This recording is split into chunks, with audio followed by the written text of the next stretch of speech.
Egaa akkuma beekamu jijjiirraa maallaqaa karaa itoo bilaak maarkeet.com yookaan gabaa gurraachaa yookaan awwaalaa isa jedhamuun guyyaa hundayyuu biyyoota 20 qabadhee dhufa. Akkasuma guyyaa har'aarree biyyoota 20 qabadheen dhufee jira jechuudha. Akkasuma karaa baankiitiin illee biyyoota 6 qabadheen dhufee jira jechuudha.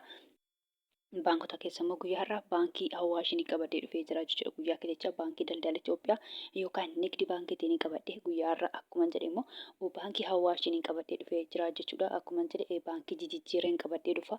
Itoo bilaak maarkeet garuu guyyaa hundayyuu biyyootuma 20 qabadhee dhufa jechuudha. Egaa nagaa waaqayyoo isin dagannee nagaan waaqayyoo manaa fi kallattii jirtanitti isiniif haa ta'u. Warroonni mana kanaa fi haaraa taatan noora manni kun mana keessanii chaanala kana sabiskiraayib sheer laayik gochuun gara maatii keenyatti dabalama siniin jenna. Warroonni mana kanaaf immoo maatii taatan sheer laayik gochuun viidiyoo kana hanga dhumaatti caqasaa siniin jenna. Viidiyoon koo faayidaa guddaa qaba jedhee yaada jechuudha. Maaliif keessattuu fakkeenyaaf itoo bilaak maarkeetti kana keessa biyyoota 20 kana keessa biyya tokko yoo jiraattan ani tokkicha sana dubbadha waan ta'eef guyyaa har'aa yoo hirgattani isin immoo hamma qabda saniin baay'ifattu jechuudha. Daldalaadhaan meeqaan hoolee meeqa ta'e guyyaa har'aa hin qannas immoo hin dabale jechuudha. Salphumatti viidiyoo kiyya keessaa argachuun hin danda'ama jechuudha. Akkasumas karaa baankiitiin illee biyyoota 6 kana keessaa biyya tokko karaa baankiitiin yoo hirgattanii akkuma jedhe immoo baankii Awaashin jechuudha. Baankii Awaashin biyyoota kana keessa biyya tokko yoo jiraattan isaanii kana baankiitiin illee biyya tokkoon birrii tokkoon dubbadha waan ta'eef isin immoo hamma qabda saniin baay'ifattu jechuudha. Salphumatti hamma birrii 2,000 qabaattan 3,000 qabaattan ani tokkicha isaan dubbadha waan ta'eef isin immoo hammuma qabda saniin baay'ifattu jechuudha. Salphumatti.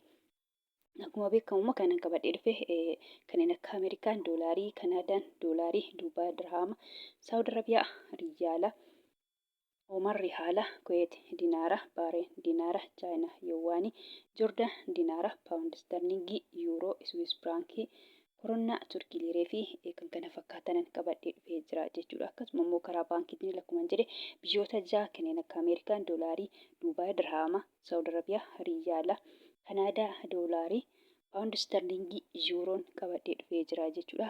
Salphumatti karaa itoo bilaak maarkeet.com yookaan gabaa gurraachaan guyyaa har'aa xiqqoo qannasee jira jechuudha. Xiqqoo gaafan jedhu birrii Kuweet bichaatu guyyaa har'aa birrii 2 qannase malee kaan saantiba 20 saantiba 30 akkas qannasanii jiru jechuudha. Kan dabale guyyaa har'aa paawundii bichaadha jechuudha. Paawundiin dabalee jira jechuudha guyyaa har'aa karaa itoo bilaak maarkeettiin paawundiin dabalee jira malee biyyoonni kun qannasanii jiru jechuudha. Fakkeenyaaf birrii Yemenii fi birrii Paakistaan immoo akkuma kaleetti jiru jechuudha. Kanarraan kan hafe biyyoonni kaan qannasanii jiru jechuudha. Biyyoonni 17 qannasanii jiru. Akkuma jedhe paawundii dabalee jechuudha. Paawundiin dabalee jira guyyaa har'aa. Kanarraan kan hafe birrii Paakistaanii fi birrii Yemenii akkuma kaleechatti jiru jechuudha. Salphumatti guyyaa hundayyuu Ameerikaa doolaarirraan ka'aa guyyaa har'aarree Ameerikaa doolaarirraa hin ka'aa jechuudha. Ameerikaa doolaariin tokko guyyaa har'aa karaa itoo bilaak maarkeet.com yookaan gabaa gurraachaan birrii 100 fi birrii 65 fi saantiba 14. Akkasuma immoo Ameerikaa doolaariin tokko karaa baankiitiin baankii Awaashin akkuma jedhe birrii 100 fi birrii 41 fi saantiba 63. Kan itti aanu Kanaadaadha. Kanaadaa doolaariin tokko karaa itoo bilaak maarkeet.com yookaan gabaa gurraachaan birrii 100 fi birrii 18 fi saantiba 64. Akkasuma immoo Kanaadaa doolaariin tokko karaa baankiitiin baankii Awaashin birrii 100 fi birrii 4 fi saantiba 00. Kan itti aanu Awustiraaliyaadha. Awustiraaliyaa doolaariin tokko karaa itoo bilaak maarkeet.com yookaan gabaa gurraachaan birrii 100 fi birrii 9 fi saantiba 28. Omar rihaalli tokko karaa itoo bilaak maarkeet.com yookaan gabaa gurraachaan birrii 400 fi birrii 30 fi saantiba 15. Kan itti aanu Duubaay dirhaamiin tokko karaa itoo bilaak maarkeet.com yookaan gabaa gurraachaan birrii 45 fi saantiba 04. Akkasuma immoo Duubaay dirhaamiin tokko karaa baankii Awaashin birrii 43 fi saantiba 30. Kan itti aanu Saawudiidha. Saawud Arabiyaa riyaalli tokko karaa itoo bilaak maarkeet.com yookaan gabaa gurraachaan birrii 44 fi saantiba 05. Akkasuma immoo Saawud Arabiyaa riyaalli karaa baankii Awaashin birrii 42 fi saantiba 37. Kan itti aanu Kuweet dinaarri tokko karaa itoo bilaak maarkeet.com yookaan gabaa gurraachaan birrii 500 fi birrii 40 fi saantiba 50. 6. Baareen diinaarri tokko karaa Itiyoo Bilaak Maarket.com yookaan gabaa gurraachaan birrii 400 fi birrii 38 fi saantiba 07. Chaayinaa Yuwaaniin tokko karaa Itiyoo Bilaak Maarket.com yookaan gabaa gurraachaan birrii 23 fi saantiba 19. Joordaan diinaarri tokko karaa Itiyoo Bilaak Maarket.com yookaan gabaa gurraachaan birrii 200 fi birrii 33 fi saantiba 15. Kan itti aanu paawundiidha. Paawundi sterlingiin tokko karaa Itiyoo Bilaak Maarket.com yookaan gabaa gurraachaan birrii 200 fi birrii 23 fi saantiba 18. Akkasuma immoo paawundi sterlingiin karaa baankiitiin baankii Awaashiin birrii 100 fi birrii 90 fi saantiba 53. Kan itti aanu yuuroodha. Yuuroon tokko karaa Itiyoo Bilaak Maarket.com yookaan gabaa gurraachaan birrii 100 fi birrii 94 fi saantiba 40. Akkasuma immoo yuuroon karaa baankiitiin baankii Awaashiin birrii 100 fi birrii 66 fi saantiba 02. Kan itti aanu Swiss Frankidha. Swiss Frankiin tokko karaa Itiyoo Bilaak Maarket.com yookaan gabaa gurraachaan birrii 200 fi birrii 7 fi saantiba 52. Koroonaan tokko karaa Itiyoo Bilaak Maarket.com yookaan gabaa gurraachaan birrii 17 fi saantiba 61. Turkii liireen tokko karaa Itiyoo Bilaak Maarket.com yookaan gabaa gurraachaan birrii 3 fi saantiba 97.